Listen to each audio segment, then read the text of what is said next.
Isu kanak-kanak bising di masjid, berlari semasa kuliah dan juga berlari di celah shop. Ada ustadz menyatakan bahwa memang fitrah anak-kanak suka bermain, merujuk kepada alasan di bawah bahwa kanak-kanak bising tak perlu ditegur. Satu, perbuatan Nabi mendukung cucunya Umamah waktu mengimami solat fardu menunjukkan tiada halangan membawa masuk kanak-kanak ke dalam masjid. Dua, sebuah hadis lain pula Rasulullah memanjangkan sujudnya kerana cucunya Hasan Husain memanjat di belakang baginda dan bermain-main di atas belakang. Tiga, dipetik pula pesan Sultan Muhammad Al-Fatih, jika suatu masa kelak kamu tak lagi mendengar bunyi bising gelak tawa kanak, maka takutlah kalian akan kejatuhan generasi muda. Soalan, betulkah kanak-kanak bising dalam masjid tak perlu ditegur? Walaupun kebisingan itu menimbulkan rasa tak senang di kalangan jamaah, tak dapat fokus pada kuliah ataupun solat. Satu, apa peranan pengurus dan pimpinan masjid? Dua, apa peranan ibu bapa sendiri membiarkan kanak-kanak? Tiga, apa peranan jamaah yang lain? Pertama, sobi. Kedua, mumayyiz. Ketiga, amrad. Sobi, anak kecil yang tak boleh ditegah. Dia belum dapat membezakan mana sayang, mana marah. Bila kita tegah dia pula berbalik. Budak sobi macam ini 1, 2, 3, 4 tahun tak boleh dibawa ke masjid. Begitu fatwa ulama Saudi Arabia. Seorang sembahyang, pakcik tua berkacamata, dia letak di bawah. Budak-budak lari-lari. Dia cemas menengok tu. Ini 1, 2, 3, 4 tak boleh bawa. Yang boleh dibawa mumayyiz. Dia belum akil baligh, tapi dia sudah boleh menerima amaran. Maka dibuatkan satu saf di belakang. Satu saf. Begitu dalam fatwa Syekh Atiyah Saqar, Mufti Al-Azhar. Anak-anak yang belum akil baligh dibuat satu saf di belakang. Apakah anak kanak-kanak ini memutus saf? Kanak-kanak tidak memutus saf dengan dua syarat. Yang pertama, dia sudah berkhitan. Kerana bila belum berkhitan ada najis di ujung. Yang kedua, kanak-kanak banyak wuduknya tak sempurna. Dia ambil air, dia gosok-gosok saja biji mata dia. Nah, kalau wuduknya tak sempurna, dia boleh memutus saf. Oleh sebab itu, bila ada ihtimal, maybe, dah sunat ke? Belum. Dah berkhitan ke? Belum. Betulkah? Maka daripada dia mengganggu, dibuatlah satu saf di belakang. Ada satu orang dewasa. Saya masuk ke Masjid Raya Riau, ada seorang dewasa membawa kayu, rotan. Saya tanya, ini nak pukul anak-kanak kah? Tidak, lantai sahaja.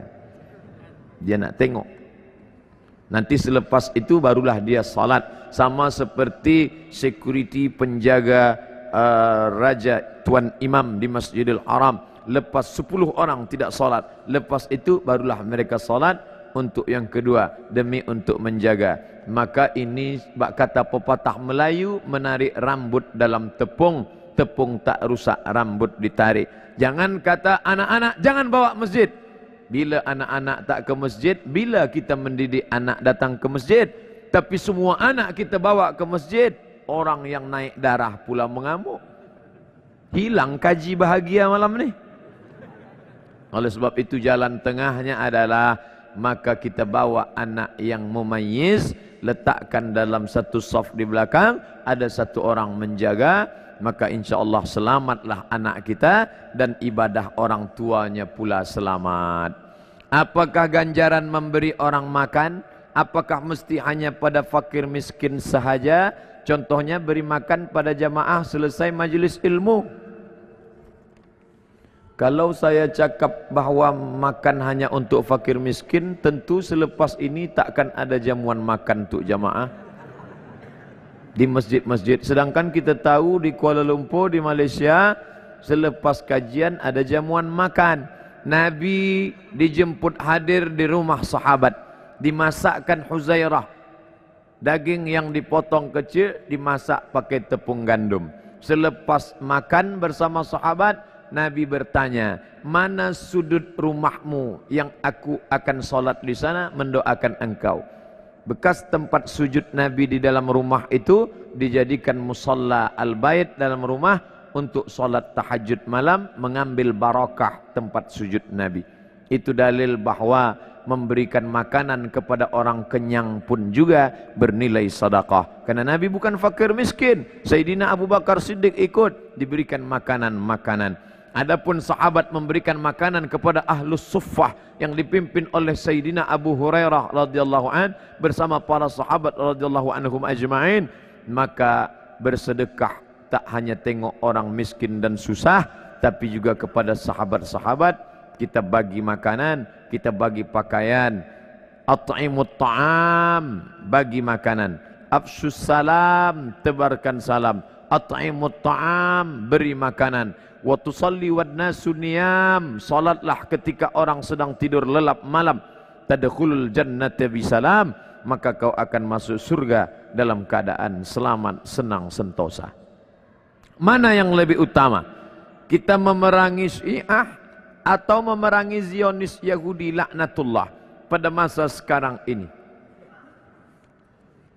Kita tidak boleh bersama dengan Syiah dalam 5 masalah, kata Syekh Ali Jum'ah. Yang pertama, mereka mewajibkan beriman kepada Imam 12. Sesiapa sahaja yang tidak percaya kepada Imam 12, maka kafirlah dia. Dia kafirkan kita kerana kita ahlu sunnah tak percaya pada Imam 12. 2. Mereka berkata selepas Nabi meninggal dunia, maka yang layak menggantikannya adalah Ali. Maka sesiapa saja yang merampas kuasa Ali, maka kafirlah dia. Atas sebab inilah mereka mengkafirkan Abu Bakar, Umar, Utsman dan sahabat. Mereka kafirkan sahabat kecuali 3. Siapa dia? Miqdad bin Aswad, Abu Dzar al-Ghifari dan Salman al-Farisi. Lain daripada itu kafir. Maka perhatikan, bila ada ustaz mengkafirkan sahabat Nabi, ini ciri daripada sifat Syiah. La tusalli khalfa rafidhi, jangan engkau salat di belakang Syiah Rafidah. Datang sahabat Imam Syafi'i bertanya, kata Syafi'i, jangan kau salat bila imamnya Syiah Rafidah, jangan kau salat di belakangnya. Sifhum lana, beri kami ciri sifat dia supaya kami tahu bahwa dia Syiah Rafidah.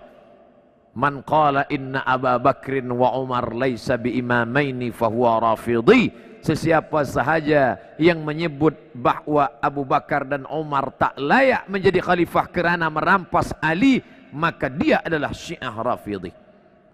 Imam Syafi'i berkata demikian. Yang ketiga, mereka berkata bahwa Al-Quran itu adalah yang dibuat-buat oleh Abu Bakar, Umar dan Utsman, bersekongkol membuat Quran. Mereka buang nama-nama Ali dalam Al-Quran. Sesungguhnya kami punya mushaf namanya Mushaf Fatimah yang sedang dipegang Imam Al-Qaim, tebalnya 3 kali lipat daripada yang ada di tangan kamu, dan nanti Imam Al-Qaim datang.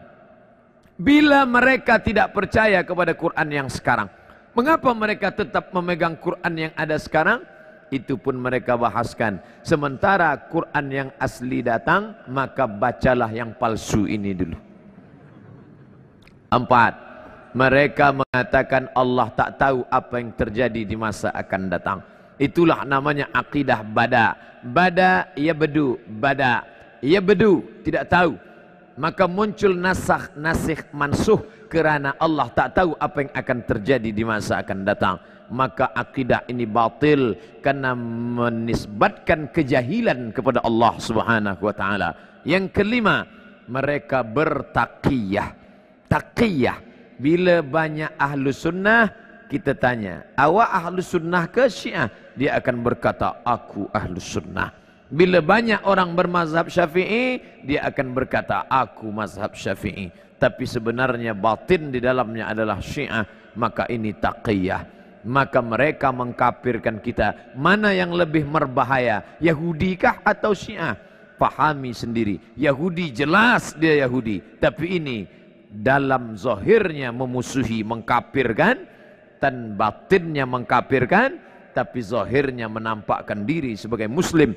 padahal dalam hatinya halal darah kita, dia benci kita. Jangankan kita, Abu Bakar dan Umar pun dia bacakan selepas solat subuh doa laknat sonamai Quraisy. Allahumma al'an sonamai Quraisy wa taghutaihima wa jibtaihima. Laknatlah dua berhala Quraisy, Abu Bakar dan Umar. Dalam kitab mereka katakan Abu Bakar laknatullah alaih. Kalau Abu Bakar laknatullah alaih, apalagi Abdus Somad.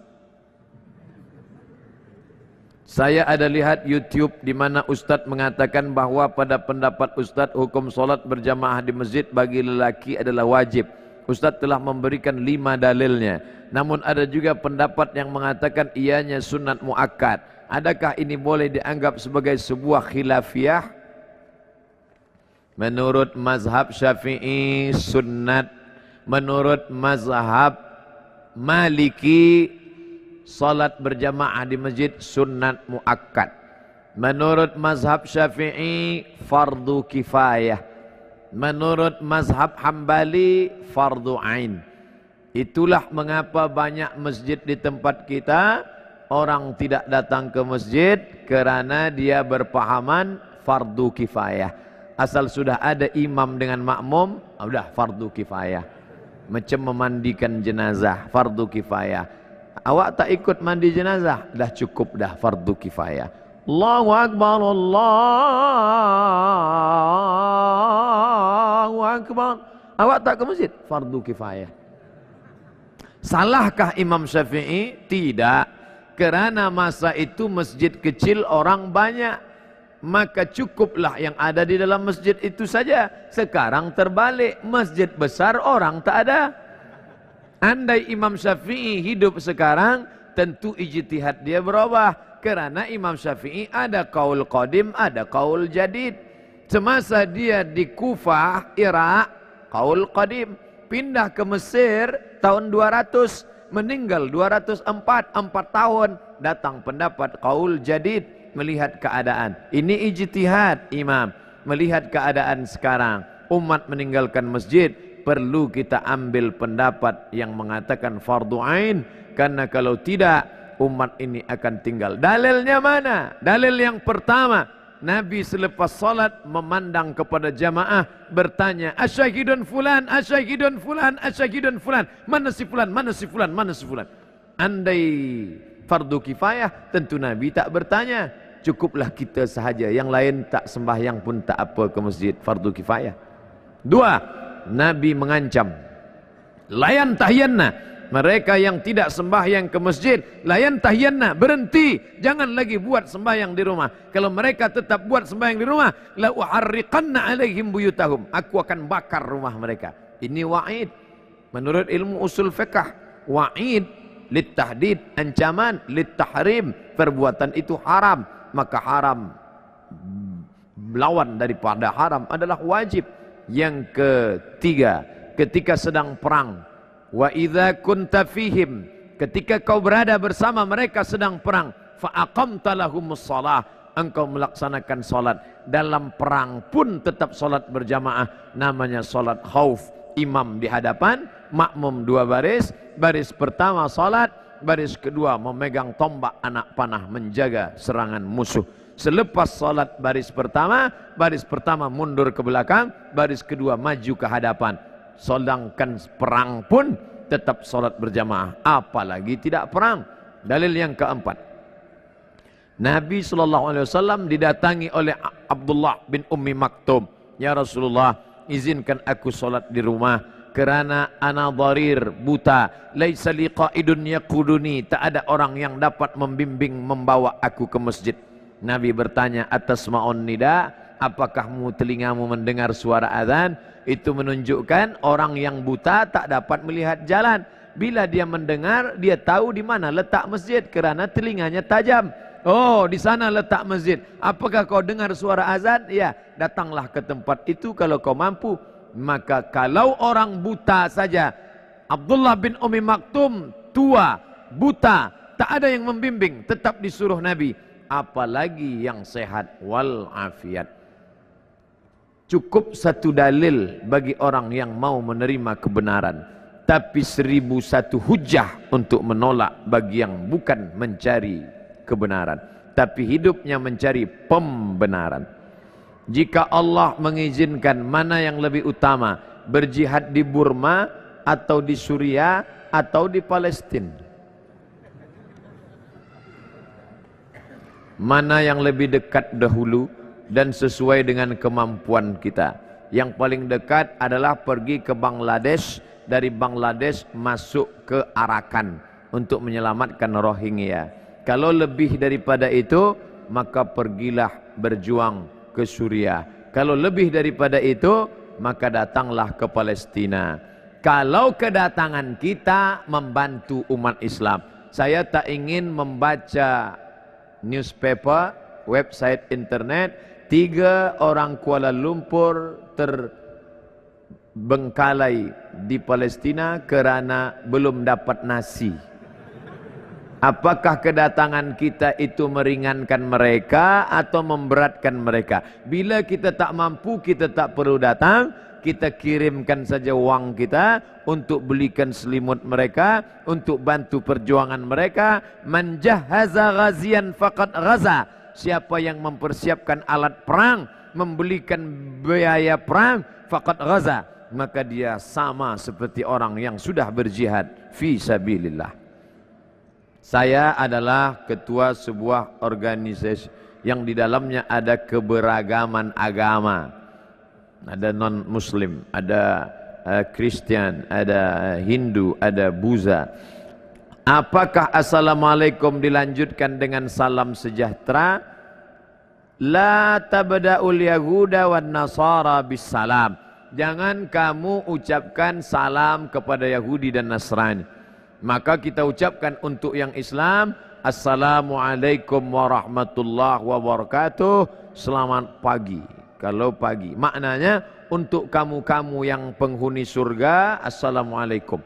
Untuk kamu yang di dunia bahagia, di akhirat masuk neraka, selamat pagi. Pagi ini saja selamat. Mana boleh macam itu? Assalamualaikum, selamat kamu di dunia. Assalamualaikum, selamat kamu di akhirat. Assalamualaikum, selamat kamu dari neraka. Itu makna assalamualaikum. Kenapa mereka tak selamat? Mereka ingin selamat. Cukup katakan asyhadu an la ilaha illallah wa asyhadu anna muhammadan rasulullah.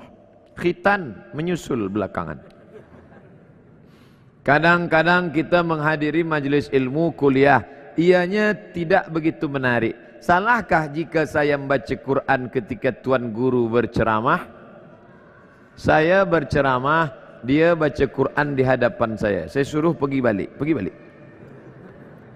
Sebab menengok dia, saya tak bahagia.